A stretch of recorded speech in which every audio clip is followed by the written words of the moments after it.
John Wayne Gacy, often referred to as the Killer Clown, was one of the most notorious serial killers in American history. Born on March 17, 1942 in Chicago, Illinois, Gacy's life took a dark and sinister turn as he became responsible for the brutal murders of at least 33 young men and boys in the 1970s. Gacy's early life seemed unremarkable, but it held hints of the darkness that would later consume him. He was raised in a working-class family and had a troubled relationship with his father, who was physically abusive. Gacy struggled with his sexuality, identifying as bisexual, which was particularly challenging given the societal norms of the time.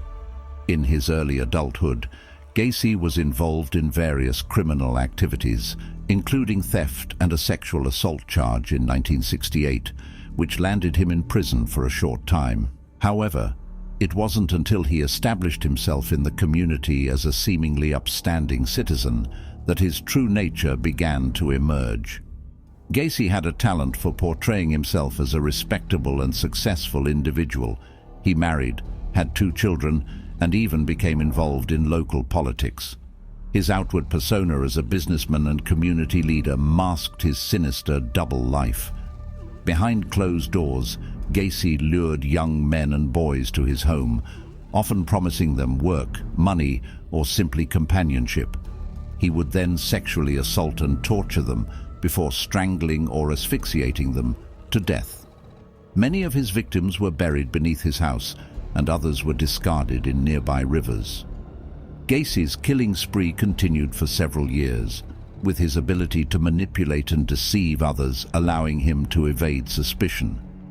However, in December 1978, his final victim, 15-year-old Robert Piest, disappeared while on his way to meet Gacy for a job interview. Piest's disappearance prompted an investigation that eventually led to Gacy's arrest. Upon searching Gacy's home, the police discovered horrifying evidence of his crimes, including the remains of numerous victims buried beneath the house. Gacy was arrested and charged with multiple counts of murder. During his trial, which began in February 1980, Gacy's defense attempted to argue that he was insane, but the prosecution presented overwhelming evidence of his premeditated and sadistic actions.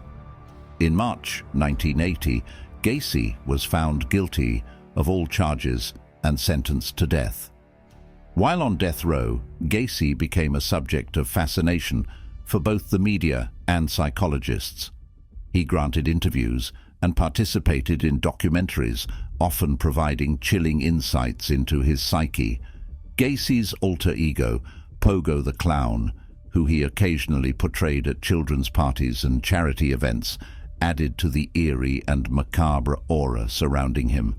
On May 10, 1994, after spending nearly 14 years on death row, John Wayne Gacy was executed by lethal injection in Illinois. His crimes left a lasting scar on the collective consciousness of America and have been the subject of numerous books, documentaries, and films.